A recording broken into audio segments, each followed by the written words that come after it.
get going. Let's get going.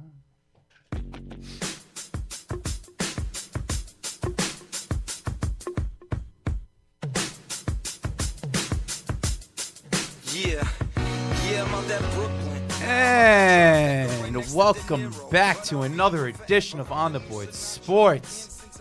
I am your host, Will Chiarucci, a.k.a. Will C., coming to you from Gotham Podcast Studios in Manhattan, New York. Man, what a beautiful day it is on a Thursday afternoon. Got lots of sports to talk about here.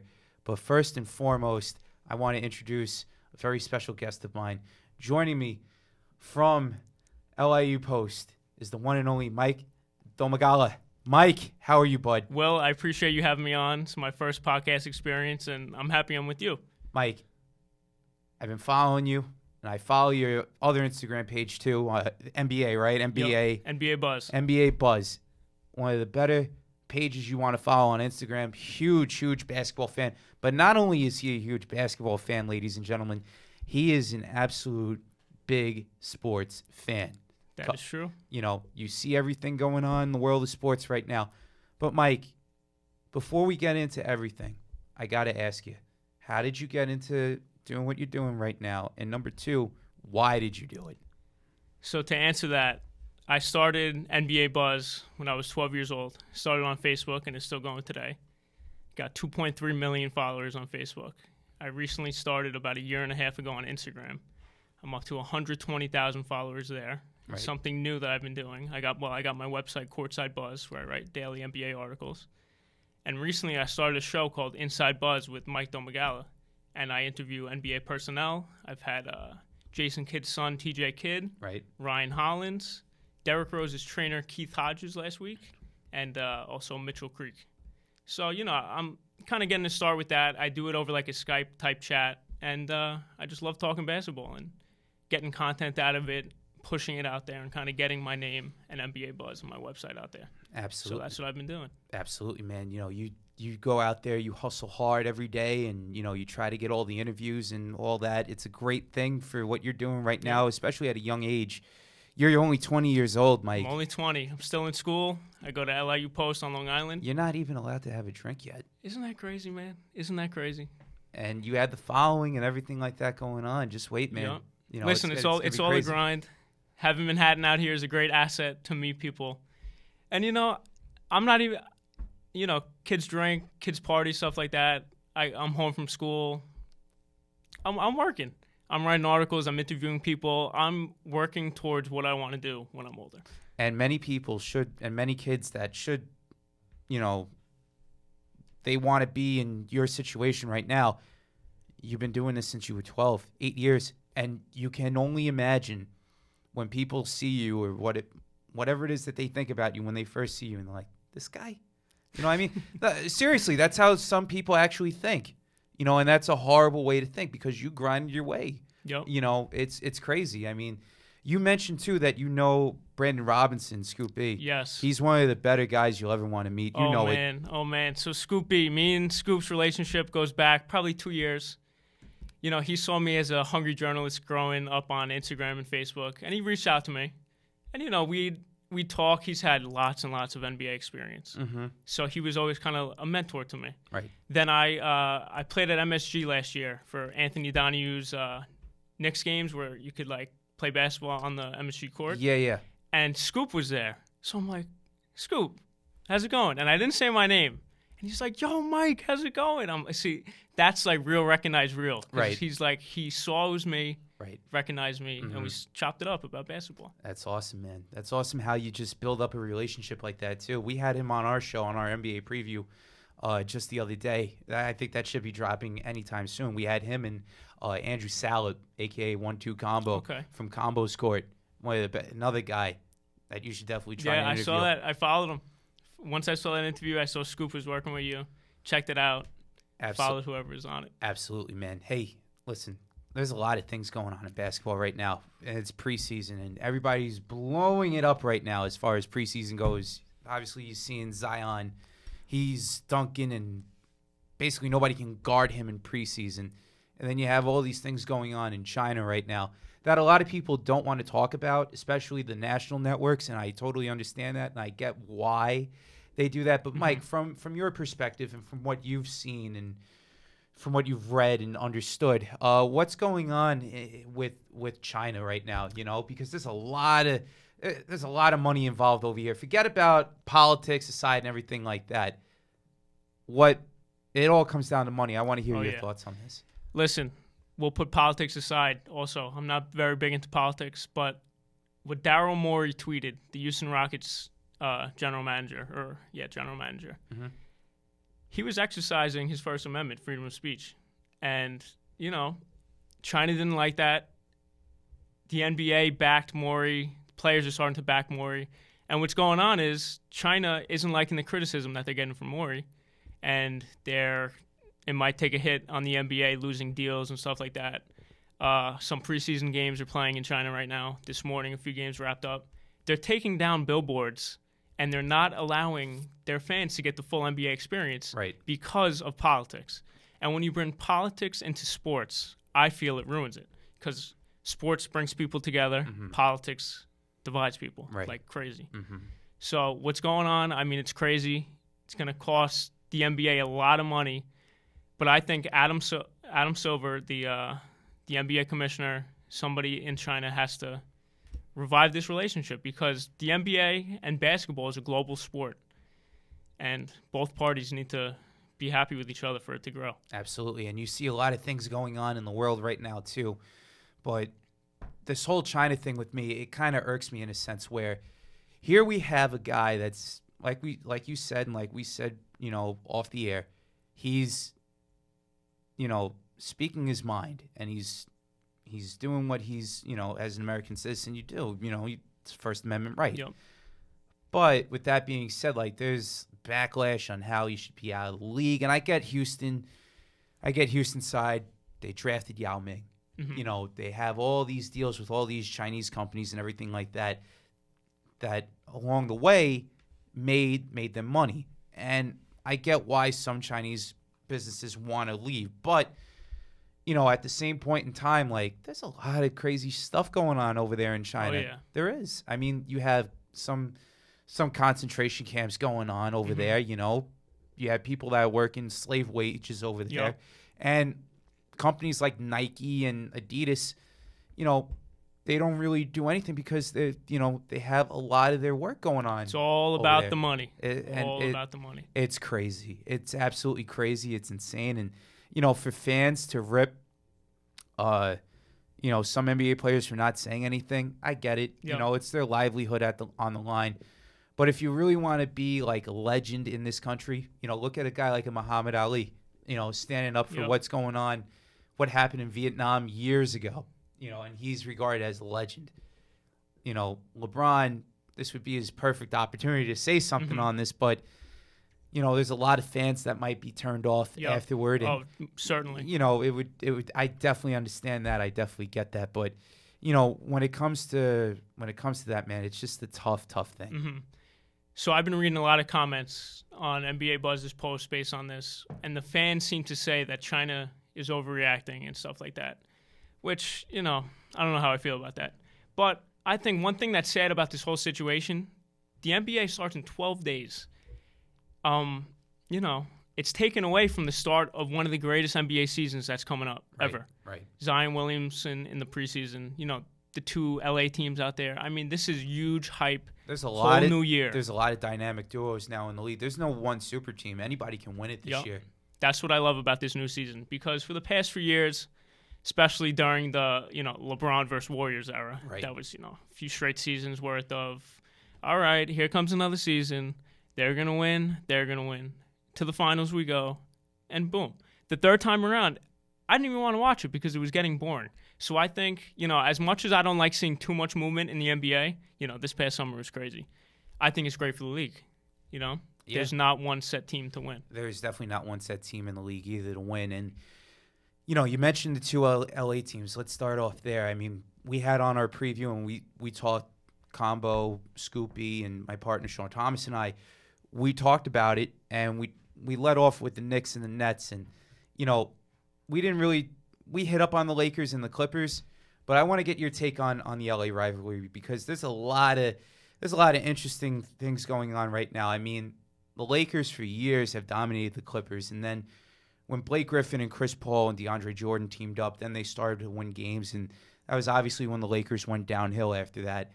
But Mike, in your honest opinion, what for the year that the Lakers and the Clippers, for this rivalry to be good, what needs to happen? I think what needs to happen is health.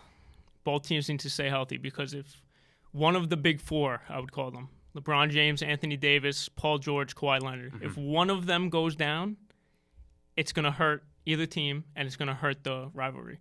So between the teams, it's tough. LeBron James and Anthony Davis on a team, that is pretty incredible. They got a solid background of players. Right. Danny Green, Dwight Howard, great surrounding players. The Clippers, though, you got to look at what the Clippers did last season. That Clippers team, what did they come back from against the Warriors that one game? Maybe 33-point lead or something in the playoffs like that? Right. And that was a team without Kawhi, without Paul George. And that team was led by Lou Williams, Montrezl Harrell. And those guys are still on this team. And you add Kawhi Leonard, just won the championship. Paul George. From a trade. And he wanted out of OKC. Oh, yeah. No. Paul George, two of the best two-way players in the NBA, along with Lou Williams, Harrell. Patrick Beverley's a dog on defense. That team's going to be pretty nuts. Yeah. And, you also, too, you didn't mention either Doc Rivers being the coach. Yep. I mean, this guy knows how to coach star talent, obviously, in 2008 when the Celtics won it all. Yep. There's a lot of things going on, with Doc and everything like that. But with I'm a huge Lakers fan. And I'm going to give you my honest take on the Lakers, okay? When healthy, this team can probably be a top 4 team in the league. If they lose out on LeBron or an AD, it ain't looking good.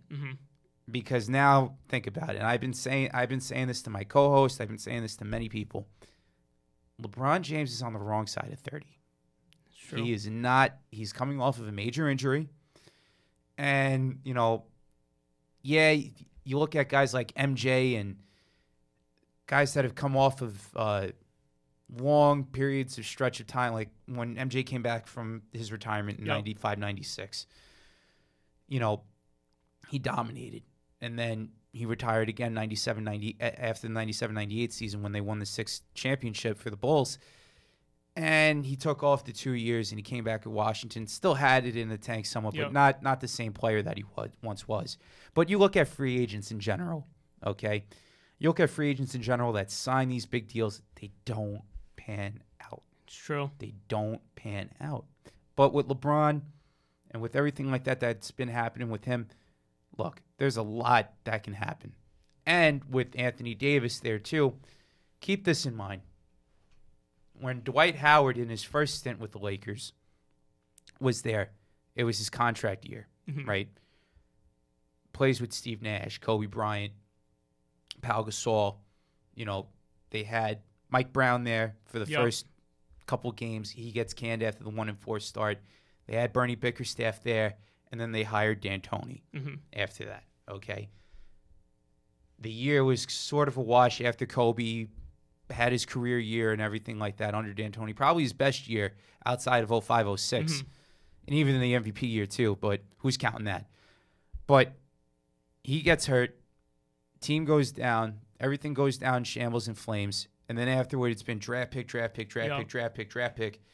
and the fan base wants to win. And it looked like last year they were going to get in. Right.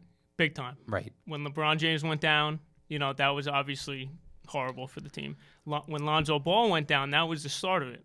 So I think last year's team, if they stayed healthy, we would definitely not see what happened with the Lakers this summer. Because I don't think they would have broken them all up. And not only that, but with all the rumors going around Anthony Davis and his turmoil and that saga that happened, a lot of players, once they heard that some of their names are being mentioned in trades, are like, wait, they want to get rid of me. Yeah. But I'm a huge, they grew up idolizing LeBron and everything like that. It was a huge honor to play with him. But, it's a business at the end of the day. Yeah, they're trying to win games. Because they think, I want to be here. They don't want me here. Then they second-guess themselves. Then they feel like they got to live up to the standards. Maybe they're forcing bad shots. Who know? You know what I mean? After that whole saga. So I think, with the Pelicans, if we want to touch on the Pelicans. Go ahead. that team is going to be one of the best teams in the league in 3 years. Zion Williamson, and all the LA guys that came over for Anthony Davis. Now, who won that trade? We don't know yet. We don't know yet. I think from looking at it now, both teams won it because the Pelicans got so many draft picks out of that trade. And the Lakers, they're in win-now mode. They want to win while LeBron is in LA. Right. It's going to be a great season. You got to hope so. And, you also, too, bringing back Dwight Howard for a second here. When Dwight got traded, that was his final year of his deal. Mm-hmm. He left. He went to Houston. 5 years later, after what happened, 6 years later, he's back on the team now. And Anthony Davis is sort of in the same situation that Dwight was in. Yep. Now, do you see Dwight Howard pulling Anthony Davis over and be like, yo, man, listen, you got to do what's best for you. I did what's best for me. Mm-hmm. And, I could have had the keys to the car with the Lakers and with Kobe and everything like that. But you and LeBron have a great relationship whereas, Kobe and I probably didn't. This is probably all stuff that they're probably talking about behind closed doors and everything, where there's no cameras. I think it is maybe something that they're mentioning. But remember, this is 5 years later. They brought in Dwight Howard to be the Kobe Shaq type thing just years later. You know what I mean? Now Dwight is going to take that backup center, maybe even starting center role. With Anthony Davis and that situation, where Davis would be Howard in that situation, Kobe and LeBron are different. A lot different. Kobe, tough to play with sometimes maybe. He's not as, willing to give up the ball as LeBron. Right. LeBron's at a different point in his career that Kobe was, where Kobe won a lot during when Dwight Howard was on. LeBron is still going for that championship. And I'm not saying Kobe and Nash and those guys weren't, but that team didn't pan out. I think this team has, is in a better situation than that team because they're not old. How Gasol was aging, Steve Nash, Kobe was aging. Again, I think this Lakers team is dangerous. Even if Dwight and AD have that conversation, and it's in the back of AD's mind. Do you see AD, we know what AD is going to do this year, and I don't want to be bringing up AD's contract status till probably the end of the year. But in your mind, how big of a role is it to have LeBron and Anthony Davis on the same team? It's whatever LeBron wants it to be. And reports I've been reading is LeBron has said he wants to take the back seat and let Anthony Davis do what he does. Mm-hmm. AD is still so young. He hasn't even reached his full potential yet. Put him with a guy, LeBron James. He could feed him. LeBron's a threat driving. It's going to be Lob City with the Lakers between those two. I think LeBron's going to help Anthony Davis's career. It's going to be crazy. I hope you're right in that regard for the Lakers. And, you see what's going on. We mentioned the Clippers. We mentioned the Lakers. This is going to be one crazy hallway series. Oh, yeah. Not even just that. They're still the Golden State Warriors. The Denver Nuggets have they have Nikola Jokic. Oh, yeah. They built more chemistry between their guys. It's another year for them all to develop. Right. They got Michael Porter Jr. off the bench. I don't know if you know who that is. I know who that is. He was supposed to be a lottery pick. Oh, and yeah. wound up dropping in the lottery. He's a young stud, that kid. Yeah. So there's Golden State. There's Denver. There's also Portland. Damian Lillard, C.J. McCollum. They added Kent Bazemore, a nice bench piece. And Hassan Whiteside. He was a beast in Miami when his head was in the game.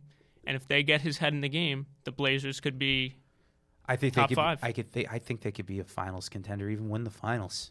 Yep. If they keep that team healthy and they, everybody's on the same page, that's just something that remains to be seen. Their coaching staff is actually pretty decent too. Oh yeah. But and also too in the West, there's a lot of star-driven players too. Mm-hmm. You look at Dallas. Dallas has, and we didn't even mention Houston yet.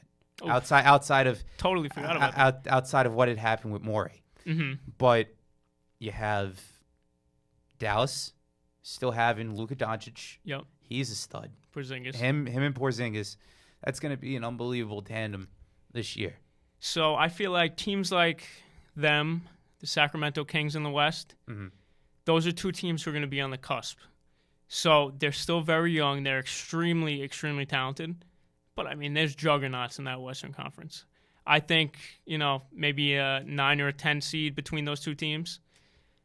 I mean, the Western Conference is loaded, man. And if those teams aren't going to have success this year, they're going to have more success next year, the year after. Right. KP and Luka, if you average their age, what are they, 22 combined? Mm-hmm. If you average it, they're still an extremely young team, and they're still going to build pieces because those two will attract free agents. Is Rick Carlisle still a coach over there? Yes. That's going to be a scary offensive unit. I think so too. That's going to be a crazy, scary unit. I think they need another piece though. They got Tim Hardaway Jr. If you remember what he did with the Knicks, people were thinking, all right, they paid him a lot of money. Absolutely. He's a 3-year, $70 million deal, right? High volume shooter, high volume scorer. Right. Just not consistent. He'll shoot 7 for 20 on average. I mean, that's not exactly good. Right. So, there's guys in Dallas who could hold it down, but I don't think they get in this season. Looks like it might be another year. And you mentioned Sacramento. I had Sacramento last year as a surprise team, and everybody looked at me with like 5 heads, laughed at me. Like, yeah, what the hell do you know? And they got pieces. Yeah, they got definitely Fox. have pieces, they got Bagley. Harrison Barnes is a good vet. I mean, they got a lot of good guys. Absolutely. And then the Warriors too. They wound up going out there and signing Willie Cauley-Stein and a couple other guys. Did he get suspended or what? Something happened to him? No, I don't believe so. No, he or hurt. He wasn't in their first preseason game. Okay, that I know. I'm not sure though. He's a good addition to put next to Draymond in the paint. What about Chris? That kid Chris. Are they gonna? Oh, Marquise Chris. Yeah, who they just signed. Yeah, that's a steal of a pickup because he's still. I believe he's 23 years old. Mm-hmm. He got into a fight with Serge Ibaka last year or the year before.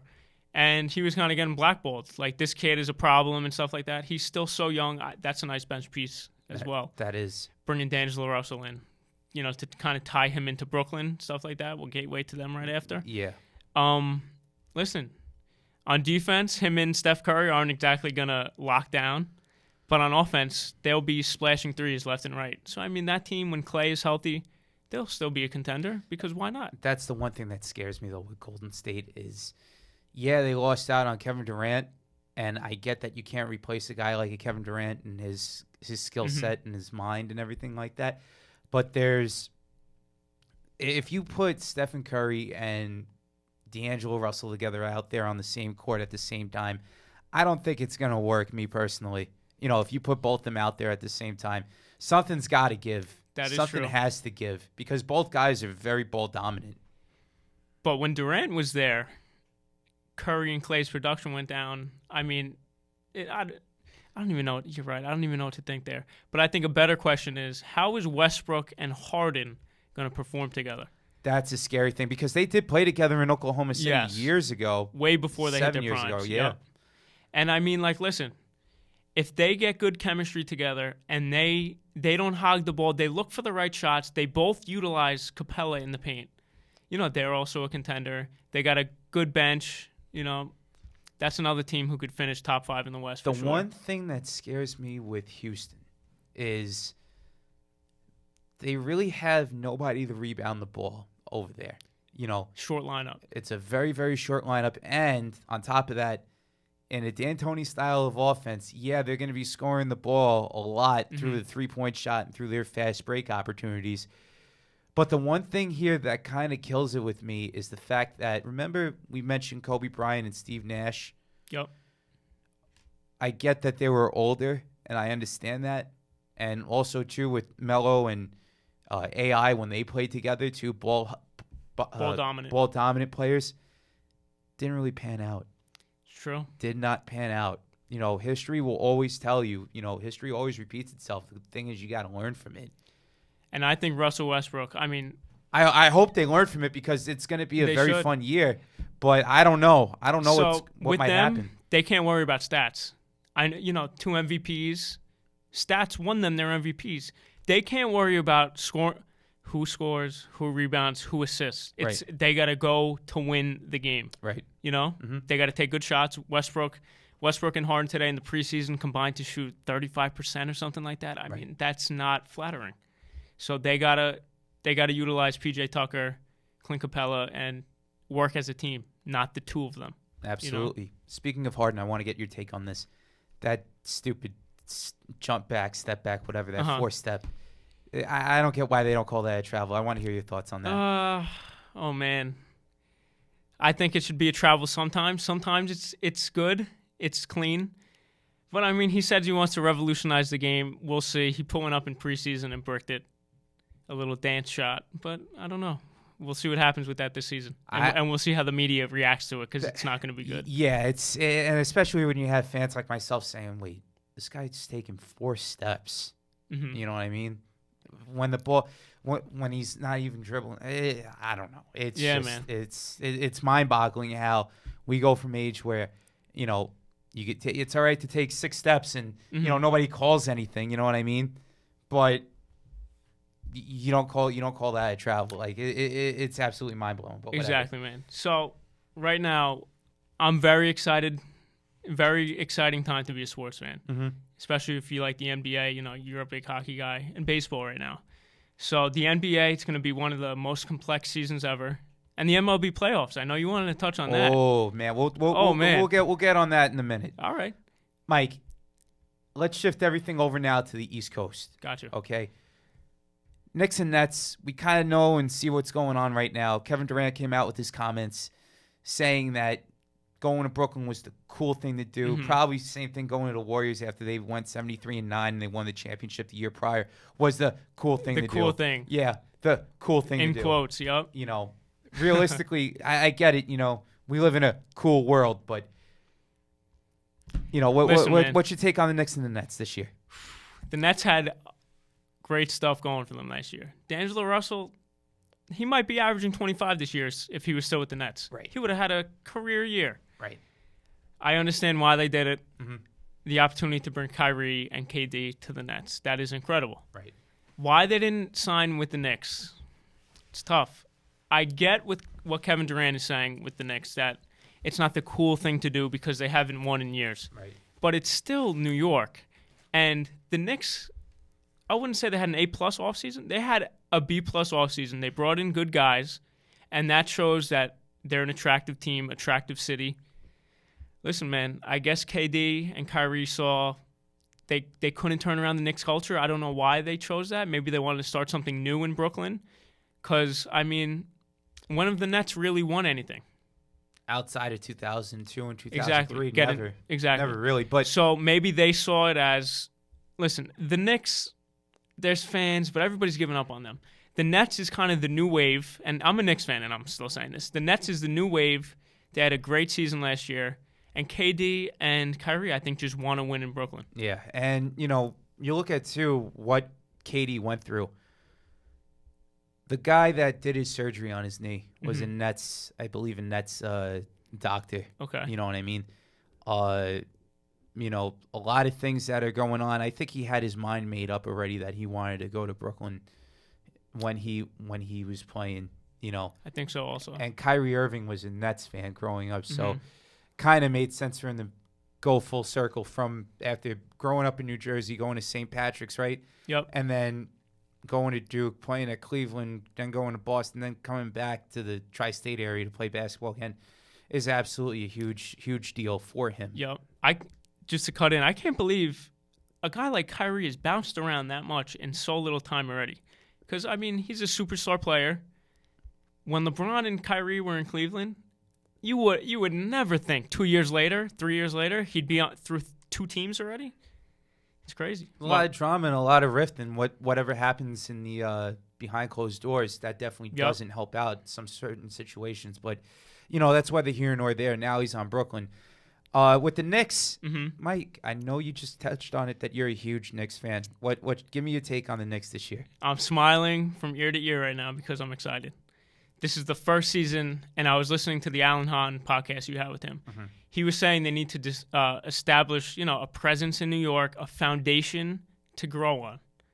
R.J. Barrett, you know, Mitchell Robinson, Dennis Smith Jr., Kevin Knox, they're all young guys, and that's the foundation.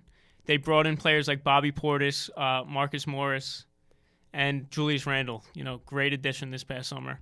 Again, they don't get enough credit for what they did because I think, like Alan Hahn also said, Julius Randle and Dennis Smith need to have big seasons if the Knicks want to sneak in that 8th spot. And I think they might because Coach Fizdale's a great coach, player coach. And he's a defensive and rebounding guy. Yes. A guy that wants to have that workman-like mentality to him. And Mitchell Robinson is that guy. Future Defensive Player of the Year for sure. You saw in the preseason Marcus Morris bounced the ball and did some street ball stuff off the defender's head. Yeah. And he said that's New York basketball or something like that. That's the kind of grit this Knicks team needs to have to make that 8th spot. They need to play like a team, not worry about who scores, and hopefully they get in. What's your take on Frank Ntilikina? Ooh, Frank. I've been seeing highlights what he did in France this past summer in the FIBA, and everybody's saying he's grown tremendously. Not physically, but as a player. Right. He's got a lot of guys in front of him. And having that many players, he might not find the right opportunity. Mm-hmm. Do they trade him? I don't know. He's still so young. He's improved. Even in the preseason, his shot came around a little bit. I watched the first few games. Oh, yeah, absolutely. And, you see everything that's going on right now in the world. And, a lot of people just say to themselves, like, what's going on with Mr. Ntilikina? But there's a lot of things that ultimately happen. And when I look at him and I just say to myself, like, okay, this guy was a top 10 pick. He's got his 6'5" body, but he has that 7-foot wingspan, and he has that potential to be that perfect 3-and-D guy. Yep. But listen, I think the Knicks made a mistake. Knicks like to gamble. I mean, they kind of gambled on Porzingis. He wasn't really known, and it worked out. Well, when he was with the Knicks, it worked out. He was score the ball, rebound. I think the Knicks should have taken Dennis Smith. And instead of going through all this whole process with Ntilikina, they would have grown Dennis Smith into a better player than what he is now while they have him now. So who starts in your mind, Ntilikina or Smith? Smith Jr.? Oh, Dennis Smith. My starting 5 would be Dennis Smith at the point, RJ at the 2, maybe Bobby Portis at the 3 or Marcus Morris. I would let Knox come off the bench as a forward. Randall at the 4, Robinson at the 5. That's a good, young, hungry lineup. So ISO Trier, ISO Zoe, he's coming off the bench. And then another guy, too, that might have to earn his minutes somewhat, who I think should be starting, is Elfrid Payton. Oh, I forgot about him. Elfrid Payton. That's why. Ntilikina's got a lot of guys around him. Yeah. You know what I mean? Elfrid Payton put up like 3 straight triple-doubles last year. Quality player. Another guy off there, who else is off their bench? Let me think. Taj Gibson was a great pickup. Yeah. They got a solid roster. They don't get enough credit for what they did this past summer. As a Knicks fan, I hope they get in just to watch a playoff series. Absolutely. And speaking of other teams going on, Miami, they got Jimmy Butler. Mm-hmm. The Sixers, they wound up going out there and getting Al Horford. Al Horford, right. Thank you. Josh Richardson as well through Miami. Through the trade, right. Yep. Boston got Kemba Walker. Mm-hmm. And the Hawks, they're a year better, but they're still a little bit away. They don't have it yet. Not yet. They're still a little bit away. And the Magic, too, might surprise a lot of people Possibly. this year. Listen, look what they did in the playoffs last season against the Raptors. Right. They gave them a fight. Not a tremendous fight, but they showed they could hang in there. Yeah. They're a solid team. Lots of good teams in the NBA. And if you look at the past few years in the NBA, let's see, the last 5 teams in the league sucked. Mm-hmm. They didn't have much talent, not a complete lineup. Okay, so if you look at the Hawks, they might not even scratch the 8th seed at all, maybe even not the 9th. They're a solid lineup. Trae Young and John Collins, great 1-2 punch. Mm-hmm. They just brought in a lot of quality guys through the draft. Again, they might be a bad team, not a good team. Like a 9-10 seed type. But even as a 9-10 seed for the future, that's a great team. Right. So time will tell in the future of how they'll be with Trae Young at the helm. I tell you one team that might be bad this year, and that's the Wizards. They have no depth as far as forwards go and centers. But Rai Hachimura, right? Yep. 8th pick. Mm-hmm. Got drafted. He looks like he's a solid pick so far. Through preseason. You have another guy, too, former Laker, Mo Wagner. Yep. solid pickup by the Wizards. I don't get why the Lakers traded him. Mm-hmm. I don't understand that. They got decent pieces. Isaiah Thomas, if John Wall's out for the year. If Isaiah Thomas stays healthy, picks up his swagger from his Celtics days. That's what his problem is. John Wall's out? John Wall's out for the year. Oh, my God. Yeah. Oh, my God. He had a very bad injury of his leg, his ankle, something. His foot, maybe. But with Isaiah Thomas, he needs to stay healthy. Keep out of trouble. Keep out of trouble. He lost his mojo when he got, kind of kicked from Boston. And that's kind of injury, and that hasn't really done him well. So hopefully, maybe he'll average 15 for that team, hopefully. Who are your top 8 teams in the East and top 8 teams in the West? Oh, man. Without them not even having it in front of me, I'll go 5 because 8 I don't have. All right, go 5. Go 5. I'll go 5 each. All right. Okay, I got the Sixers going 1. Okay. Coming out with the 1 seed. Number 2, let me see. Oh, who are some of these East teams? Bulls? No. Well, no. Pacers? No. Yeah, keep going. Keep knocking them off. Okay, we got the Nets. Nets will probably be the 4th seed. I'm going Boston 3. Philly 1. Philly 1. Oh, man. Who are the other juggernauts in the East? Milwaukee. Milwaukee 2. Okay, yeah. Okay, let me redo this. So we got Philly 1, Milwaukee 2. I'm going Boston 3. Kemba Walker's going to pick up that team. 4, I'm looking at The Nets. Number 5. The Raptors kind of sort of fell off. Raptors might get in there. Why is there another team that I can't think of? Indiana? Depends on if Oladipo's healthy. I think they can maybe sneak in. Even Sabonis. Sabonis is a good, awesome. Good player. I'm missing some team in the East for some reason. I can't think off the top of my head. The West. West, I got this. Okay. So we got Clippers 1. Right. Denver 2. Lakers, I don't think they're going to mesh too well early on, and I think they're going to slip a little bit for 3. Houston 4. And let's go Portland 5. Okay. All right. That's an interesting take right there. Houston as a top 4 team. I mean, that you got to have a lot of things break their way in a sense. Yeah. There's a lot of good teams. Oh, yeah. A lot of good teams. And injuries will tell. Yep. Chemistry. It's going to be a great year. I'm very excited. Absolutely. Who's your finals take? Finals. Oof. Western Conference Finals, definitely between the Clippers and the Lakers. Really? You see both LA teams playing it out for that West, huh? Possibly. If it could work, I think they both get it. Depends on the seeding and stuff like that. Right. The East. The Eastern Conference Finals, I don't know the 2 teams. I'm going to say Philly comes through. Philly comes through. I think Philly comes through. With their depth, okay. Yep, their depth over Milwaukee's depth. I'm going to go Clippers. Wow, this is tough.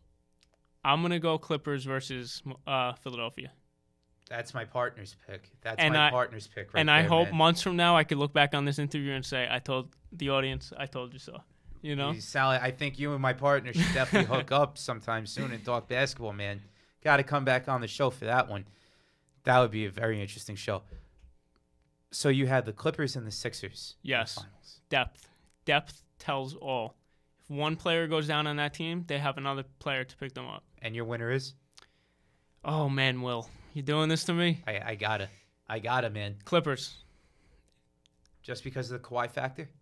And the depth? Oh, yeah. Kawhi, Paul George, one lineup. Doc Rivers too being there. Doc Rivers, they got players who could kind of take a backseat to those two.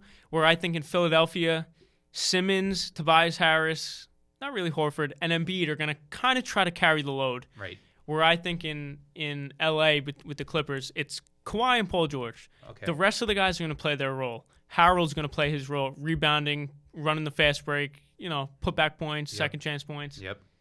Lou Williams off the bench. I got that Clippers team winning, man. What about you? What do you think? I'll give you the East. I'll give you my Eastern Conference and Western Conference favorites. First off, we're just going to do – I'm not going to do top 5 teams. I did that on the preview show, and we're kind of sort of pressed for time here. But whatever. I'll go about it, and I'll say it. I'm going to say Clippers and Blazers out of the West. And out of the East, it'll be the Bucks, and the Bucks would have probably everybody's going with the Sixers, man. I'm gonna have to go with the Sixers. They got a good lineup. And I'm gonna have to go above average bench. Right. and I'm gonna have to go Bucks and Blazers in the finals. Hot take. That's a very hot take. Burning hot. I like that. I like that hot.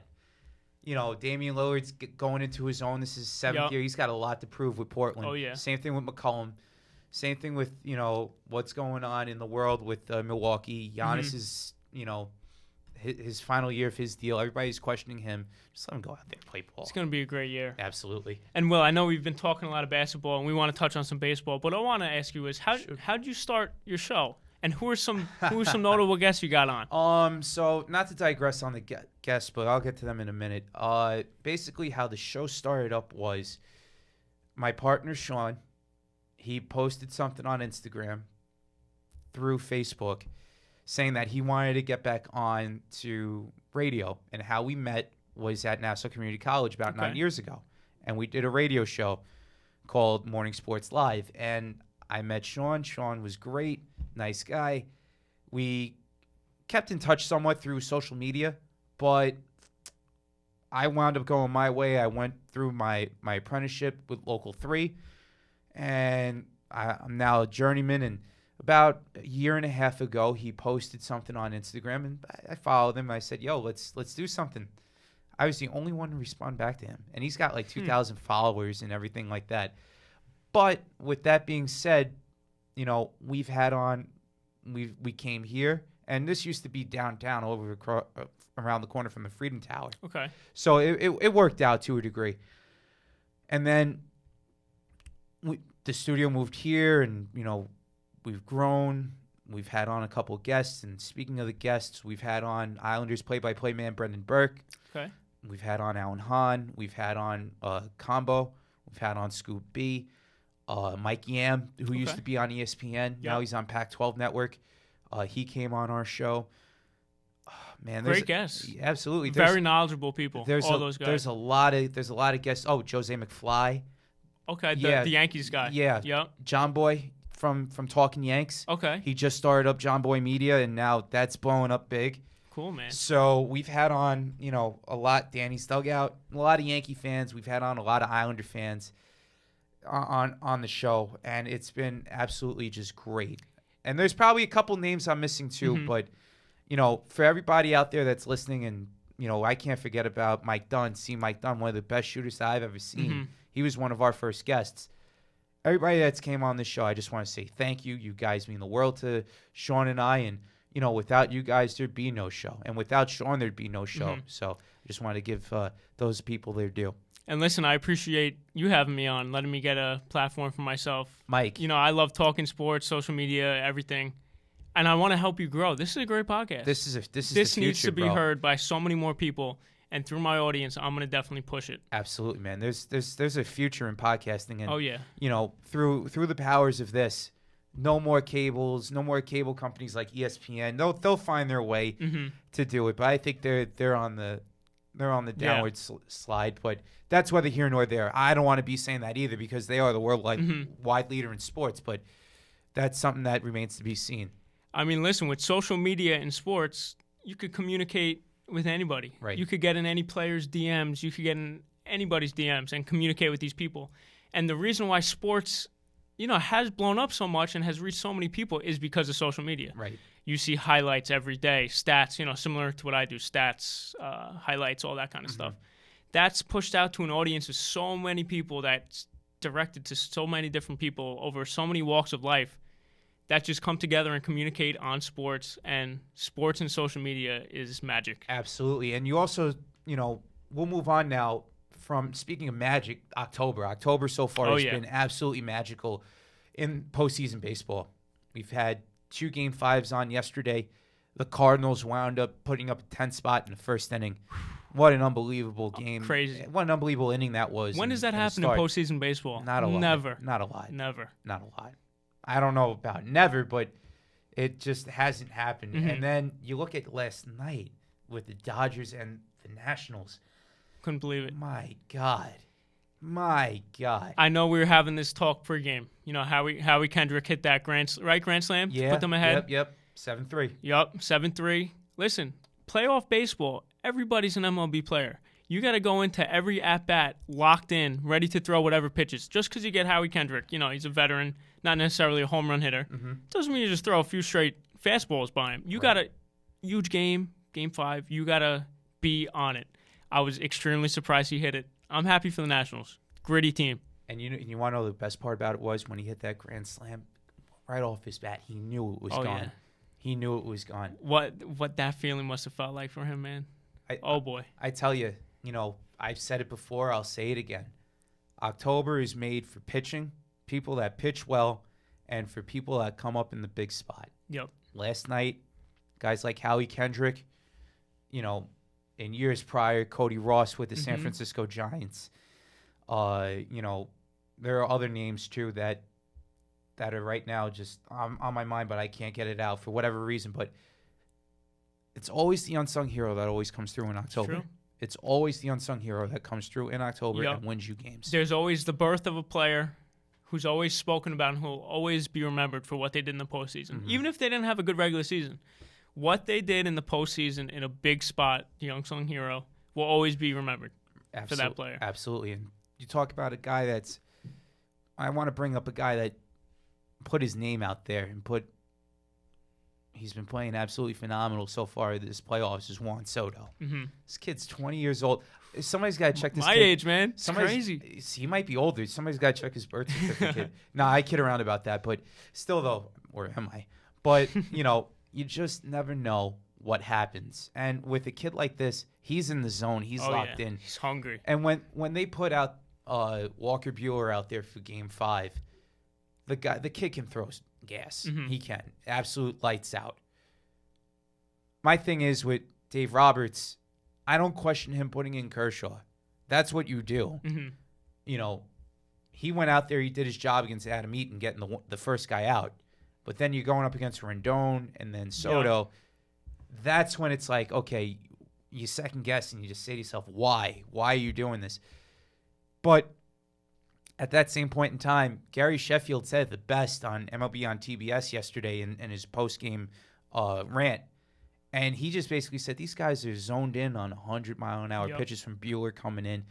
And then they bring in Kershaw, and, he's not the same pitcher that he once was. Exactly. And he's not hitting the speeds he once was. He's throwing 90, 91, and Rendon, who's in a contract year, comes through for this team. And then Soto, who's been a stud so far this postseason, hit a home run off of King Kersh. It's crazy. Did they go back-to-back? They did. They did. They did. Craziness. Amazing is right. Amazing what baseball fans got to see yesterday. It's magic. For two fan bases for the Dodgers, one has to question Dave Roberts, and one might be saying, is he gone? Is it something that can be addressed here? Me personally, I think the Dodgers are going to have to look at this because it's been 2 years, excuse me. Right? Did he get there in 2017? Not too sure. I think he got there in 2017. I'll look that up. But I know Don Mattingly was the manager prior. Yes, that's for sure. But, it's crazy. And then, for them, they made it to the World Series twice. They had their string of postseason runs. Now it's looking as if, they might break this whole team apart after all the success that they've had in the NL West. And for the Nationals and for Dave Martinez, a lot of people want this guy gone. They wanted this guy gone. They were under 500. They wound up fighting back. This is all without Bryce Harper, too. Yep. Respect to them for that. Absolutely. Everybody's picking up the slack of Harper. Absolutely. And there's a lot going on. But, credit a guy like Dave Martinez for going out there and using, their bullpen to a degree. And they had one of the worst bullpens in the league. But I want to get your take on what happened yesterday in that game. Again, kind of like I said before, you can't underestimate anybody in sports, let alone postseason baseball, postseason football, basketball, anything. You let your guard down. I'm not saying Kershaw let his guard down, but maybe I don't think he was locked in. Maybe was he not ready for that moment? Not sure. I think it's just an unsung hero taking the big spot. He realizes what's going on in the game, and he came up clutch. And then Joe Kelly, I don't get why Dave Roberts left him in after, that one inning in the ninth, and then for him to go out back there in the 10th, it's like, all right, you give up the double, you pull him out. Yeah. You still have Julio Urias, top gun, lefty, can throw gas, 21 years old, stud. Kenley Jansen, another guy. How do you not bring these guys in? I don't get it. It's tough. We could sit here and say all that. Play Monday morning quarterback. Exactly. You got to look up the matchups. Numbers. Did the coach have a talk with one of the guys before, getting him psyched up and ready for that moment? And he was going with him. Maybe that was it. You never know. Absolutely. And, we were talking Yankees earlier. I want to talk that because Go ahead. Tonight's Game 5 between Houston and Rays, that matters most to the Yankees. I mean, I don't want to count out the Rays, but to me, the Astros are a lot more dangerous than the Rays are for the Yankees. Verlander, Greinke, and who's the other guy? Cole. I'm thinking of, and Cole. He's pitching tonight. Against the Yankees, Right. I don't know, man. You can't discount the Rays either. They have True. Tyler Glasnow going for them tonight. Yeah. He pitched okay in the first game of the series going up against Houston, but this is Houston's game, to lose. You know what I mean? There's a lot of pressure. The Rays could go back out there and be like, all right, they're going to give them their all. But for Houston to lose tonight, this can absolutely be a game changer in this series. And make no mistake about it, if the Rays do go out there and play the Yankees, and there are a lot of Yankee fans and a lot of people in the media world, that go out there and just basically discredit what the Rays did. Yeah, they already crowned what the Yankees are winners. Yankees are winning the series. They're sweeping the Rays, everything like. No, don't be that. Yeah. You know what I mean? Anything can happen in a 7-game True. series. We've seen crazier things happen. You know what I mean? Look at last night. Yeah. Look at last night. Nationals. They play the wild card game. Rays were the away team for the A's. You know what I mean? They play the A's in a hostile environment. They won. Stuff could happen in baseball. Any sport, but baseball especially, one mistake could lead to losing a series. Yes. And that's why the Yankees need to be Aaron Boone needs to be on his game with who he's going to put out there. All right, the starting pitchers, he knows who he's going to put out. Right. The bullpen, he needs to make the right decisions in the right spots to win the games, whoever they face off against. And, I'm not a big Giancarlo Stanton guy. I didn't like... Many people have jumped off the boat on him. I've been off since they got him because I think... I'm not going to say he's overrated. He strikes out way too much. You put him in a lineup with Judge, who strikes out a bit. You know what I mean? And Gary Sanchez strikes out. I don't see Giancarlo doing anything against an Astros pitching staff, a Rays pitching staff. So I don't know how Boone is going to play that. I think they're going to keep Giancarlo in the lineup as a DH. Oh yeah. I think definitely. I think CC Sabathia gets added as a piece. Not only because of the fact that it's his final year, but it's another guy that could pitch. Big game pitcher. Right. He's got the experience. Right. And everybody's talking about Aaron Hicks. Aaron Hicks' timing, to me, would be like, you know what? Listen, Aaron, we love you, but you got to sit out. What do you do? Series. You know what I mean? It's tough. What do you do? It's tough, but me personally, I would have Hicks sit out. Well, look at what Gardner's doing. That's what you're going to probably say. That's what I'm saying. You have Gardner, you have Maben, you have Judge, and you have Stanton. And you have Tyler Wade, who could go out there and play anywhere. Yep. Anywhere. Yankees are dangerous. They are. 1 through 9, even their bench is dangerous. And MLB teams, not too many teams have strong benches. The Yankees could fill in anybody, whether it's an injury or something's going on, matchup with the pitcher. I want to get your quick take on this. NLCS, Cardinals, and Nationals. Okay. Who do you have winning that? And then Game 5 tonight, who do you have winning Game 5? And then your ALCS prediction, and then who wins? All right. I know it's a lot to swallow and digest. Well, after I say one, just remind me on what else I got to do. Absolutely. Okay, I got the Cardinals coming through in the series. Okay. Did the Nationals pen? Is that they're going to give them issues? You never know. Who's going to... I know Rondon and Soto have stepped up. They're going to get more production from the rest of the team.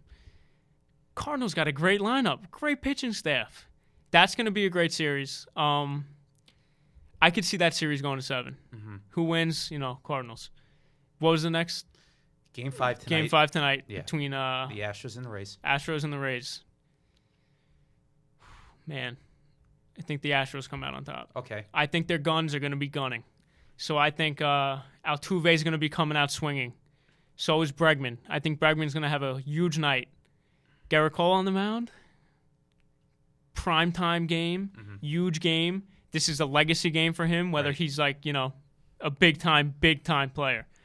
I can see him striking out 15 batters tonight. I think Astros come on top. Maybe a low-scoring game. Maybe a 4-2, 3-2. Okay. So you had the Astros coming out tonight, Yup. and they play the Yankees this weekend Yup. in the ALCS. Who do Yes. you have winning that? I know you're a big Yankee fan. Listen, man, Take the bias cap off for a second, all right? it's true. It's another game. It's not gonna be a sweep or anything like that. It's gonna go. I think that goes to 7 as well. Oh, the Yankees they gotta play gritty. They can't rely on home runs against Verlander, Greinke, and Cole. They're gonna get struck out a lot. Yeah. They need to play. Okay, somebody gets on, steal a base, bunt them over, get little runs like that. That's not how the Yankees really necessarily play this season. I think Boone needs to change that against a team like the Astros with a dominant pitching staff. Right. So I got the Yankees. So you have the Cardinals going up against the Yankees. A classic World Series matchup man. right there. Classic. And to put that out on top, the bias hat is off.